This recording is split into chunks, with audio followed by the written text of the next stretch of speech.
bien comprendre les FNP et les FAE, d'accord? Les factures non parvenues et les factures à établir. Comment ça se passe au niveau de quand on a une indépendance, le temps ne s'arrête pas et on a bien une indépendance des exercices entre N et N+1. La réparation d'un camion effectuée en novembre ne nous a pas encore été facturée par le garagiste volant, d'accord? Le montant du devis, parce qu'on reçoit toujours un devis hors taxe, est de 157 € avec une TVA au taux normal de 20, d'accord? Un lot de marchandises aussi dont le prix de vente est de 850 € a été expédié à notre client. Donc on expédie à notre client, un lot de marchandises alors que la facture 1145 n'a pas encore été établie, ni, fortiori comptabilisée, d'accord? On va déjà voir cette partie-là, OK? Sans forcément voir celle-là, pour bien comprendre. Donc, dans notre entreprise qui s'appelle Yen Amar, d'accord? On se retrouve dans quelle situation? À l'inventaire N, vu qu'on a le devis, OK, on n'a pas encore reçu la facture, on a reçu les marchandises, OK, on a effectué, on n'a pas encore reçu la facture. Donc, qu'est-ce qu'on fait? On va procéder à l'enregistrement tel qu'on l'avait dit là, OK. Donc, on va passer l'écriture même si on n'a pas reçu la facture. Donc, on va débiter ces deux comptes-là et créditer ce compte 4081. Donc, ici, on va débiter le compte de charge, c'est entretien et réparation. Il faut regarder la prestation, hein. On a réparé un camion. On prend notre plan comptable et on regarde le compte qui correspond. Donc, le compte qui correspond, c'est entretien et réparation en général, c'est le 615. Donc, 615, entretien et réparation, on débite le montant hors taxe 157 €.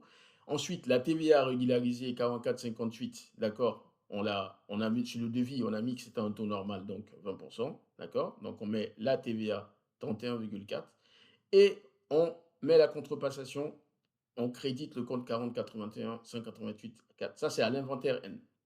Au 1er janvier N+1, donc de l'année suivante, on annule cette écriture-là en faisant une contrepassation de tout le sens de tous les comptes qu'on a mis. Donc là, ces comptes-là, on les avait mis au débit, on les remet au crédit. Et ce compte-là, on l'avait mis au crédit, on le remet au débit. D'accord? Maintenant, nous, on a vendu de la marchandise, d'accord, mais on n'a pas encore établi les factures. Donc, on va appliquer la règle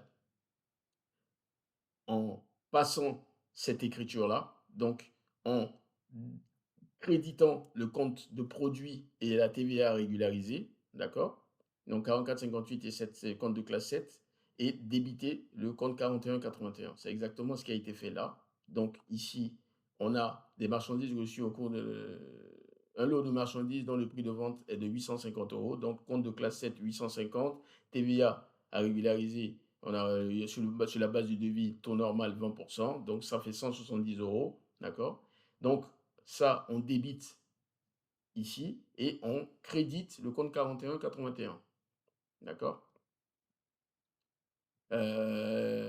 Non, pardon. On crédite le compte de classe 7 et 44,58. D'accord?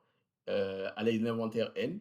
Et au 1er janvier N+1, on passe une contrepassation on extourne toutes ces écritures-là.